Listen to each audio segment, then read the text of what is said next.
Są gry, które tłumaczą ci wszystko krok po kroku, pokazują gdzie iść, co robić i nawet kiedy kliknąć przycisk. Ale są też takie, które mają to totalnie gdzieś i nie dostajesz znaczników, nie dostajesz tutoriali, czasami nawet nie wiesz, czy robisz coś dobrze. Masz się nauczyć sam, albo polec. I właśnie o takich grach dzisiaj jest to zestawienie, bo to są tytuły, które nie prowadzą za rękę i potrafią złamać nawet cierpliwych graczy. The Elder Scrolls 2 Daggerfall. He was as loyal a subject, ally, and friend as you are. I did grieve for him, but his spirit does not rest. With a spectral army, he haunts his former kingdom, crying for revenge. RPG tak ogromne, że gra nawet nie próbuje cię prowadzić. Seria The Elder Scrolls kojarzy się dziś z ogromnymi światami, Skyrim, Oblivion, ale Daggerfall to zupełnie inny poziom i nie tylko pod względem skali. Ogromny świat bez wskazówek, mapa gry jest gigantyczna, dosłownie tysiące lokacji, miasta, lochy. Problem, gra nie prowadzi cię za rękę, dostajesz zadanie i radź sobie, często bez dokładnego wskazania miejsca. A nawigacja to wyzwanie. Questy potrafią być bardzo ogólne. Znajdź kogoś w tym regionie. Tylko że region jest ogromny. Bez znaczników, bez żadnego GPS-a ani podpowiedzi. Dzisiaj większość graczy by się odbiła. A mechaniki, które musisz ogarnąć sam. Systemy w grze są rozbudowane. Statystyki, reputacja, frakcje i choroby. Ale gra nie tłumaczy ich w przystępny sposób. Musisz eksperymentować i czasem popełniać błędy. Lochy, pułapka bez wyjścia. Dungeony w Daggerfall są ogromne i skomplikowane. Łatwo się zgubić, utknąć i nie wiedzieć, co zrobić dalej. I gra nie pomaga. A po latach Daggerfall to przykład gry, która daje ogromną wolność, ale absolutnie nie pomaga z niej korzystać. Dzisiaj wiele osób uznałoby to za chaos, ale dla innych to czysta magia eksploracji. Plusy: gigantyczny świat, ogromna swoboda i głębokie systemy RPG. Minusy: brak prowadzenia, łatwo się zgubić i nieczytelne questy. A dla kogo? Na pewno dla fanów hardkorowych RPGów, bo Daggerfall nie chce cię prowadzić, on chce, żebyś sam odkrył, jak ten świat działa. No a skoro mieliśmy już RPG, który nie prowadzi cię po świecie, to teraz czas na coś podobnego. Grę, która też daje ogromną swobodę, ale robi to w dużo bardziej brutalny sposób. Fallout.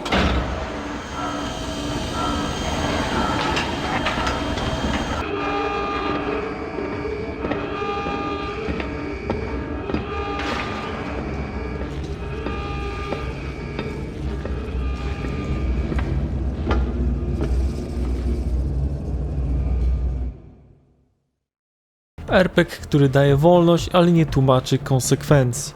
Pierwszy Fallout to jedna z najważniejszych gier RPG w historii. Ogromna swoboda, decyzje i konsekwencje. Ale jednocześnie gra kompletnie nie przejmuje się tym, czy ją rozumiesz. Świat, który nie czeka na gracza. Fallout nie jesteś wybrańcem, który wszystko ogarnia od początku. Jesteś nikim i świat traktuje cię dokładnie w ten sposób. Możesz wejść w walkę, której nie wygrasz, podjąć decyzję, która zniszczy quest i zabić postać, która była kluczowa. Gra cię przed tym nie ostrzeże. Brak jasnych wskazówek. Questy są opisane, ale bardzo ogólnie. Nie masz strzałek, minimapy z celem, ani prowadzenia. Musisz czytać dialogi, zapamiętywać informacje i wyciągać wnioski. Dzisiaj wielu graczy by tego nie robiło. System walki i budowa postaci. Źle zbudujesz postać, no to masz problem. Wybierasz złe umiejętności, gra ci tego nie wybaczy. Walka też nie jest prosta. Turowa, wymagająca planowania i łatwo popełnić błąd. I nikt ci nie powie, że robisz coś źle. Konsekwencje decyzji. Największa siła Fallouta to też jego największe wyzwanie. Twoje decyzje mają realne skutki i często widzisz je dopiero po czasie. Nie ma cofania i nie ma spróbuj jeszcze raz. A po latach Fallout to gra, która daje ogromną wolność, ale wymaga od gracza myślenia. Dzisiaj wiele osób odbiłoby się przez brak prowadzenia i surowość systemu. Ale dla tych, którzy się wciągną, to jedna z najlepszych RPGów ever. Co do plusów, ogromna swoboda wyboru, realne konsekwencje i świetny klimat. Minusy: brak prowadzenia, łatwo zepsuć rozgrywkę i wysoki próg wejścia. A dla kogo? Na pewno dla graczy, którzy lubią myśleć, bo Fallout nie chce cię prowadzić, on chce zobaczyć, czy sobie poradzisz. No i mieliśmy RPG, który nie tłumaczy zasad, to teraz czas na coś jeszcze bardziej bezlitosnego, gra, która nie tylko ci nie pomaga, ale wręcz rzuca cię na misję i mówi zrób to jak chcesz. Project IGA, I'm going in. 3 stages. 1. Acquire transportation assets. 2. Disable air defenses. Time. Let's see what is that. You must make your way through the goods yard to the truck. Avoid the cameras at all cost. If you alert the security, you'll have the entire base zeroing in on your position. Get to the truck. Strzelanka, która daje wolność, ale zero wybaczania błędów. Dzisiaj większość shooterów prowadzi gracza bardzo wyraźnie. Znaczniki, cele misji, checkpointy co kilka minut. Project IGA zapomnij. Misje bez prowadzenia. Gra rzuca cię na ogromną mapę, masz cel i tyle. Nie ma strzałek, nie ma dokładnych wskazówek. Musisz sam zorientować się w terenie, zaplanować podejście i wykonać misję. Skradanie i taktyka to nie jest typowy shooter, nie możesz biec i strzelać do wszystkiego, musisz obserwować przeciwników, eliminować ich po cichu i unikać alarmów. Jeden błąd, cała baza wie, że tam jesteś. Brak checkpointów i tu zaczyna się prawdziwy ból. W wielu misjach nie ma checkpointów, zginiesz pod koniec, zaczynasz od początku i robisz wszystko jeszcze raz. Dzisiaj to byłby ogromny minus dla wielu graczy. Realizm ponad wygodę. Gra stawia na realizm. Broń działa realistycznie, przeciwnicy reagują szybko i nie masz supermocy. Ale kosztem tego jest to, że rozgrywka bywa bardzo wymagająca i surowa. A po latach to gra, która daje dużą swobodę, ale nie daje żadnej taryfy ulgowej. I dzisiaj wielu graczy by uznało ją za zbyt frustrującą, ale dla innych to właśnie taki gameplay jest najbardziej satysfakcjonujący.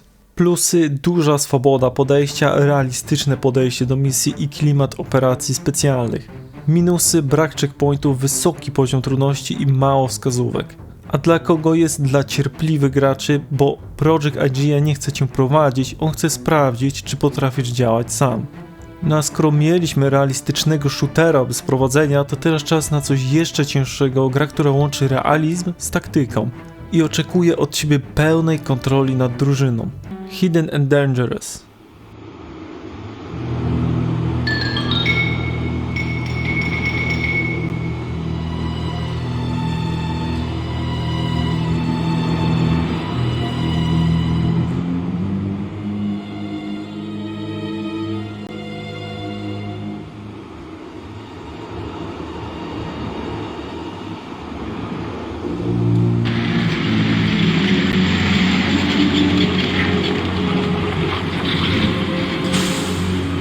Taktyczny shooter, który daje ci drużynę i zero instrukcji. Na pierwszy rzut oka to kolejna gra wojenna, strzelanie, misje i oddział żołnierzy, ale bardzo szybko okazuje się, że to coś zupełnie innego. Pełna kontrola nad drużyną. W tej grze nie sterujesz jedną postacią, masz cały oddział i możesz wydawać rozkazy, zmieniać postacie i planować działania. Brzmi fajnie? Tak, tylko że problem w tym, że gra nie tłumaczy tego jasno. Taktyka albo porażka. Hidden and Dangerous nie wybacza chaosu i nie możesz biec na oślep, musisz planować każdy ruch, koordynować drużynę i ustawiać pozycję. Źle rozegrasz sytuację, twoi ludzie giną i to bardzo szybko. Realizm, który boli. Gra stawia na realizm, jedna kula może zabić. Przeciwnicy są groźni i nie ma miejsca na błędy. Dlatego dzisiaj wiele osób uznałoby to za przesadę. Interfejs i sterowanie. Jednym z największych problemów jest interfejs. Nieintuicyjny, toporny i trudny do ogarnięcia. Zamiast pomagać, często przeszkadza. Brak prowadzenia. Gra nie prowadzi cię za rękę i nie mówi dokładnie, jak wykonać misję. Nie podpowiada najlepszych rozwiązań. Masz cel i musisz sam wymyślić, jak go osiągnąć. A po latach to gra, która dzisiaj byłaby niszowa, no bo jest zbyt wymagająca, surowa i mało przystępna, ale jednocześnie niesamowicie satysfakcjonująca dla tych, którzy ją ogarną. No a co do plusów, głęboka taktyka, realistyczna rozgrywka i duża swoboda działania. Minusy: toporny interfejs, brak wyjaśnień i wysoki poziom trudności. A dla kogo? Dla fanów taktyki i realizmu, bo ta gra nie chce cię prowadzić, ona chce, żebyś dowodził i ponosił konsekwencje. Taktyczna gra, która wymaga planowania była, to teraz czas na coś, co wielu graczy zna bardzo dobrze. Gra, która stała się symbolem jednego podejścia, zero prowadzenia, pełna kara za błędy. Dark Souls. Even now, there are only embers. And man sees not light, but only endless nights. And amongst the living are seen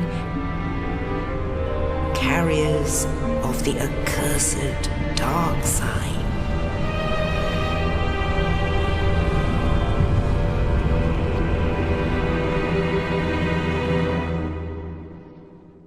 Gra, która nie tłumaczy zasad i karze za każdy błąd. Bo Dark Souls to tytuł, który zmienił branżę, ale nie dlatego, że był łatwy, wręcz przeciwnie. To gra, która mówi jedno: ucz się albo gin. Brak prowadzenia. Gra nie daje klasycznego tutoriala, nie tłumaczy dokładnie mechanik i nie prowadzi cię za rękę, nawet nie mówi gdzie iść. Masz świat i masz sobie poradzić. Nauka przez błędy. W Dark Souls uczysz się przez porażki. Giniesz, wracasz. Próbujesz jeszcze raz i tak aż zrozumiesz, co robisz źle. Gra nie ułatwia, ale jest fair. Każdy błąd ma swoją przyczynę. Poziom trudności, wrogowie są wymagający, bossowie jeszcze bardziej. Nie możesz spamować przycisków, musisz czytać ruchy przeciwnika, uczyć się timingu i planować ataki. Jedna pomyłka i wracasz do ogniska. Kreatywność, której gra nie tłumaczy i tu coś, czego wiele osób na początku nie ogarnia. Dark Souls daje ci opcje, ale nic o nich nie mówi. Pierwszy boss, Asylum Demon, możesz go pokonać normalnie, ale możesz też zeskoczyć mu na głowę i zadać ogromny damage. Użyć startowego giftu, czarnej bomby, która potrafi go praktycznie na strzała zabić i gra ci tego nie tłumaczy, nie pokazuje i nie sugeruje. Masz to odkryć sam i właśnie to robi różnicę. Świat bez strzałek, brak minimapy, znaczników i idź tam. Eksploracja jest naturalna, ale też łatwo się zgubić, bo dzisiaj wiele gier prowadzi gracza krok po kroku, a Dark Souls nigdy. Ukryte mechaniki, wiele systemów nie jest jasno wyjaśnionych, statystyki, skalowanie broni i mechaniki walki. Gracze uczyli się tego sami, no albo w internecie. No a po latach, dzisiaj Dark Souls to legenda, ale gdyby wyszło bez tej reputacji, wielu graczy mogłoby się odbić za trudne, za mało wyjaśnień i za mało prowadzenia. A jednak to właśnie sprawiło, że gra stała się wyjątkowa. Plusy: satysfakcjonująca walka, genialny design świata i ogromna satysfakcja z progresu. Minusy: no wysoki poziom trudności, brak wyjaśnień i łatwo się zniechęcić. A dla kogo? Dla graczy bardzo cierpliwych, bo Dark Souls nie chce cię prowadzić, on chce, żebyś zasłużył na każdy krok naprzód. Skoro mieliśmy grę, która uczy przez śmierć, to teraz czas na coś jeszcze bardziej wymagającego: FPS z RPG-iem, który nie tylko nie tłumaczy zasad, ale wręcz oczekuje, że sam je odkryjesz. System Shock 2. Where we grow our future. Your weapons fail. Your ammunition runs low. And you've yet to see our most beautiful creation. All you have is your hatred and your individuality. FPS RPG, który nie tłumaczy zasad i zostawia cię samego w kosmosie. System Shock 2 to gra, która robi jedną rzecz perfekcyjnie, sprawia, że czujesz się zagubiony i to nie tylko fabularnie. Brak prowadzenia od samego początku. Zaczynasz grę i praktycznie od razu jesteś zdany na siebie. Nie masz klasycznego tutoriala, nie ma dokładnych instrukcji i nie ma idź tutaj. Masz statek, masz problem i radź sobie. Systemy, które musisz zrozumieć sam. Gra łączy FPS i RPG. Masz umiejętności, implanty, bronie i hacking. Problem? Gra nie tłumaczy tego w prosty sposób. Źle rozwiniesz postać, możesz mieć ogromne problemy później. Zarządzanie zasobami, amunicja jest ograniczona, zdrowie też i przeciwnicy są groźni. Nie możesz grać bezmyślnie, musisz oszczędzać zasoby, planować atak i unikać starć. Klimat i narracja. Historia nie jest podana wprost, poznajesz ją przez logi audio, notatki i otoczenie. Jeśli nie słuchasz i nie czytasz, tracisz ogromną część gry. Dzisiaj wielu graczy by to w ogóle pominęło. Orientacja w świecie. Statek jest skomplikowany, łatwo się zgubić i łatwo nie wiedzieć, co zrobić dalej. Gra nie prowadzi cię za rękę. A po latach System Shock 2 to jedna z najbardziej klimatycznych gier w historii, ale też jedna z najmniej przystępnych. Więc dzisiaj wielu graczy by się odbiło za właśnie brak wyjaśnień i surowość systemów, ale jeśli ją zrozumiesz, to doświadczenie zostaje na długo. Plusy: niesamowity klimat, głębokie systemy RPG i świetna narracja. Minusy: brak prowadzenia, łatwo zepsuć builda i wymagająca rozgrywka. Dla kogo? Na pewno dla graczy, którzy lubią odkrywać, bo System Shock 2 nie tłumaczy, on zostawia cię samego i patrzy, czy sobie poradzisz. Mieliśmy grę, która wymaga zarządzania i myślenia, to teraz czas na coś jeszcze cięższego, strategia, która nie tylko nie prowadzi za rękę, ale wręcz oczekuje, że będziesz planował wszystko sam. Jagged Alliance 2.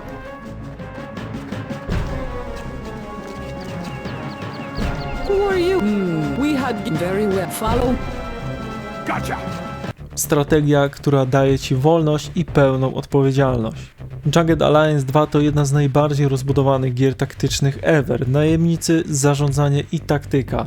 Bo jeśli chodzi o zarządzanie, no jest ona na własną rękę. Na start dostajesz kasę i masz zbudować drużynę. Wybierasz najemników, zarządzasz budżetem i decydujesz, gdzie iść. Gra nie mówi, co jest dobrą decyzją. Więc w skrócie możesz przepalić pieniądze, źle dobrać skład i utknąć bez zasobów. Taktyka walki. Walki są turowe i bardzo wymagające. Musisz ustawić pozycję, zarządzać amunicją i planować ruchy. Jedna zła decyzja może kosztować cię całą drużynę. Permanentna śmierć i konsekwencje. Twoi najemnicy mogą zginąć na zawsze i nie ma cofania, nie ma spróbuj jeszcze raz, więc to boli, ale też sprawia, że każda decyzja ma znaczenie. Brak jasnych wskazówek, gra nie prowadzi cię i nie mówi, gdzie iść, co zrobić najpierw, jak wygrać, masz cel i masz kombinować. Złożoność systemów, mechaniki są głębokie, morale, relacje między postaciami, ekonomia i kontrola mapy. I gra nie tłumaczy wszystkiego jasno, musisz się tego nauczyć sam. No a po latach Jagged Alliance 2 to gra dla cierpliwych, bardzo cierpliwych, bo dzisiaj wielu graczy uznałoby ją za zbyt skomplikowaną, ale dla tych, którzy ją ogarną, to absolutna perła. Plusy: głęboka taktyka, duża swoboda i realne konsekwencje. Minusy: wysoki próg wejścia, brak prowadzenia i złożoność systemów. A dla kogo? Na pewno dla strategów, bo ta gra nie chce cię prowadzić, ona chce, żebyś myślał i brał odpowiedzialność za każdą decyzję. Strategia, która wymaga planowania była, to teraz czas na coś zupełnie innego, RPG survivalowe, które nie tylko nie prowadzi za rękę, ale wręcz utrudnia ci życie na każdym kroku. Outward. We journeyed outward, and we survived together. 'Neath the conflux winding paths, through the sea of magic purple grass. Survivalowy RPG, który nie prowadzi i nie ułatwia życia. Na pierwszy rzut oka Outward wygląda jak zwykły RPG, eksploracja, walka i questy, ale bardzo szybko okazuje się, że ta gra nie chce być wygodna. Zero prowadzenia, nie masz klasycznych znaczników questów i nie ma dokładnego prowadzenia. Dostajesz wskazówkę i musisz sam znaleźć drogę. Nawigacja to wyzwanie. Nie ma minimapy z twoją pozycją, masz mapę, ale musisz sam określić, gdzie jesteś. To brzmi fajnie, ale w praktyce bardzo łatwo się zgubić. Survival mechaniki. Outward to nie tylko walka, musisz dbać o jedzenie, picie, temperaturę oraz zmęczenie. Zapomnisz o tym, no to masz problem.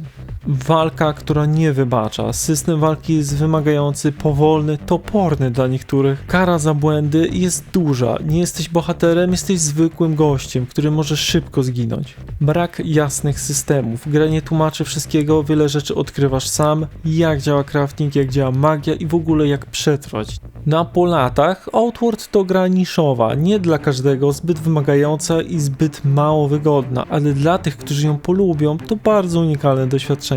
Co do plusów, duża imersja, realistyczne podejście do survivalu i satysfakcja z odkrywania. Minusy: brak prowadzenia, toporna walka i łatwo się zniechęcić. A dla kogo? Dla graczy, którzy chcą poczuć przygodę, bo Outward nie prowadzi, on sprawia, że musisz naprawdę przetrwać. Skoro mieliśmy RPG, który utrudnia życie, to teraz czas na coś jeszcze bardziej nietypowego. Gra, która nie tłumaczy absolutnie nic i każe ci odkrywać wszystko od zera, dosłownie. Ancestors: The Humankind Odyssey.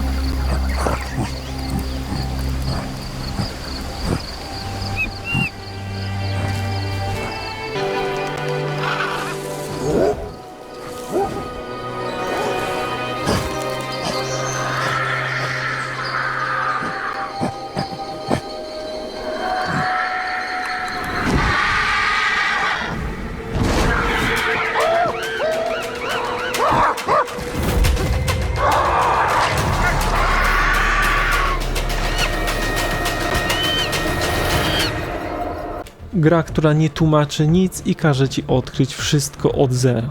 To jeden z najbardziej bezkompromisowych przykładów gry bez prowadzenia i to dosłownie, bo tutaj gra nie tłumaczy praktycznie nic. Zero instrukcji, na start nie wiesz co robić, nie wiesz jak działa świat i nie wiesz jakie masz możliwości. Gra nie daje tutoriala, nie mówi naciśnij to albo idź tam. Masz się nauczyć wszystkiego sam.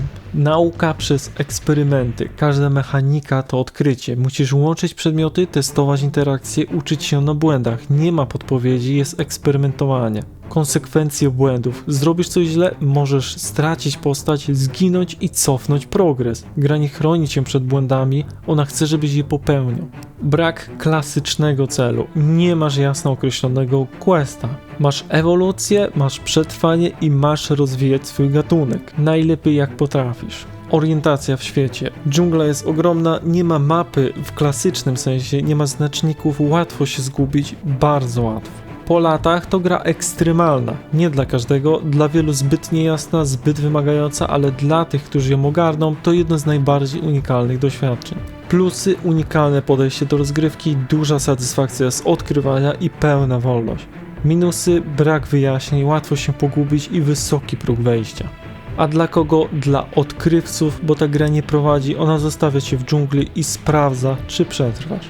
Mieliśmy grę, która nie tłumaczy absolutnie nic, to na koniec zostaje coś jeszcze cięższego, gra, która wygląda niepozornie, ale potrafi złamać psychicznie, survival, w którym świat działa według własnych zasad. Rain World.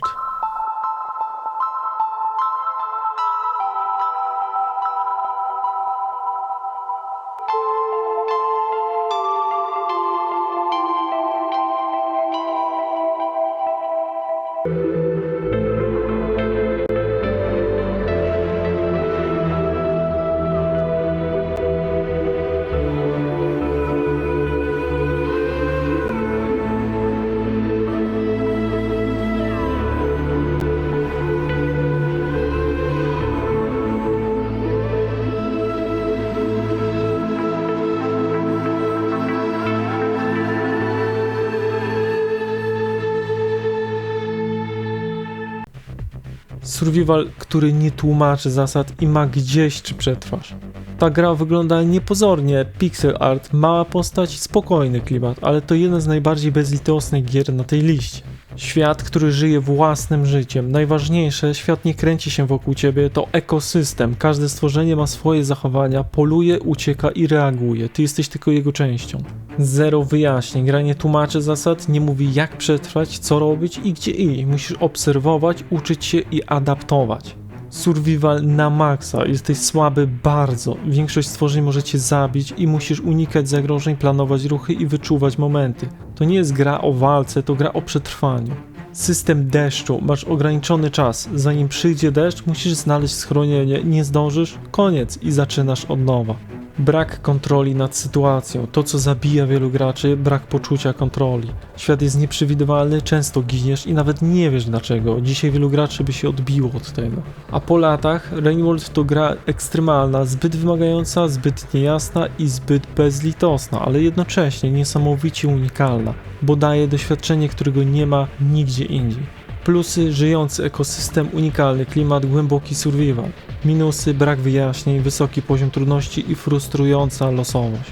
A z ciekawości dla kogo? Dla hardkorowych graczy, bo ta gra nie chce cię prowadzić, ona chce sprawdzić, czy dasz radę w świecie, który macie totalnie gdzieś. I to właśnie były gry, które nie prowadzą za rękę i często każą ci radzić sobie samemu. Dla jednych to czysta frustracja, dla innych najlepszy możliwy typ rozgrywki, bo kiedy w końcu coś ogarniesz, satysfakcja jest zupełnie inna niż w grach, które robią wszystko za ciebie. I jestem ciekaw, jakie wolicie gry. Takie, które tłumaczą wszystko krok po kroku, czy takie, które rzucają cię na głęboką wodę. Dajcie znać, a jeśli materiał ci się spodobał, zostaw łapę, suba, komentarz, arigato za oglądanie i do zobaczenia w następnym filmie.